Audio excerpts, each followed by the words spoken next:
Suatu ketika Khalifah Harun al-Rashid sedang menderita penyakit misterius. Dengan gejala suhu tubuh panas, pegal, dan kaku hingga membuatnya tak mampu berjalan, sang Khalifah mencari segala cara untuk sembuh. Merasa sudah lelah menahan sakit, ia memutuskan untuk mengundang para tabib terkemuka dari penjuru Baghdad. Sayangnya, semua usaha itu tidak membawa hasil. Meskipun berbagai ramuan telah dicoba, kondisinya tidak kunjung membaik. Harun al-Rashid akhirnya memutuskan untuk mengadakan sayembara khusus demi mencari obat bagi penyakitnya. Sayembara itu pun disambut antusias oleh para tabib dan orang-orang berilmu dari segala penjuru. Namun, tak ada seorang pun yang berhasil menemukan cara untuk menyembuhkan sang Khalifah. Saat harapan mulai memudar, tiba-tiba muncul sosok Abu Nawas yang mendatangi istana dengan tujuan ikut serta dalam sayembara.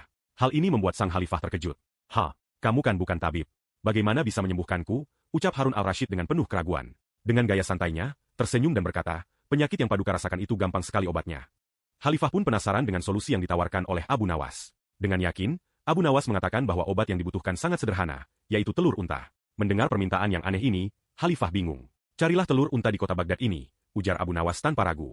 Khalifah merasa aneh namun tetap memutuskan untuk mengikuti saran Abu Nawas, berharap ini bisa menjadi solusi atas sakitnya. Maka, berangkatlah Harun al-Rashid bersama para pengawalnya mengelilingi pasar-pasar dan penjuru kota Baghdad. Mereka mencari telur unta seperti yang diminta Abu Nawas. Meski seluruh Baghdad telah dijelajahi, hasilnya nihil. Tidak ada yang menemukan barang yang bahkan tidak mungkin ada, sebab unta adalah hewan yang tidak bertelur. Dalam perjalanannya, sang Khalifah mulai merasa lelah dan marah.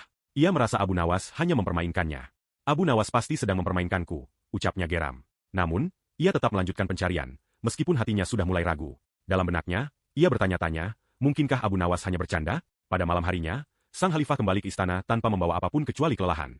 Keesokan paginya, Khalifah memanggil Abu Nawas ke istana. Ketika Abu Nawas datang, Harun al-Rashid langsung menegurnya. Beraninya kau mempermainkanku, Abu Nawas. Di mana bisa menemukan telur unta? Abu Nawas tersenyum dan dengan tenang menjawab, tunggu dulu, Baginda. Bolehkah aku bertanya, bagaimana kondisi tubuh Baginda saat ini? Sang Khalifah terdiam sejenak dan menyadari sesuatu yang aneh. Alhamdulillah, mendingan sih, jawab Harun al-Rashid dengan nada heran. Mendengar hal itu, Abu Nawas hanya tersenyum. Alhamdulillah. Itu artinya, Paduka hanya butuh gerak. Sang Khalifah tersadar bahwa lelah dan gerakan yang ia lakukan dalam pencarian telur unta tersebut ternyata membuat tubuhnya terasa lebih baik. Sadar bahwa ia telah diperdaya secara halus, Harun al-Rashid justru tertawa terbahak-bahak. Ia tak marah sedikit pun pada Abu Nawas, yang dengan cara kocak dan tak terduga berhasil menyembuhkannya. Bagi Khalifah, pengalaman ini adalah pelajaran berharga tentang pentingnya pergerakan fisik bagi kesehatan.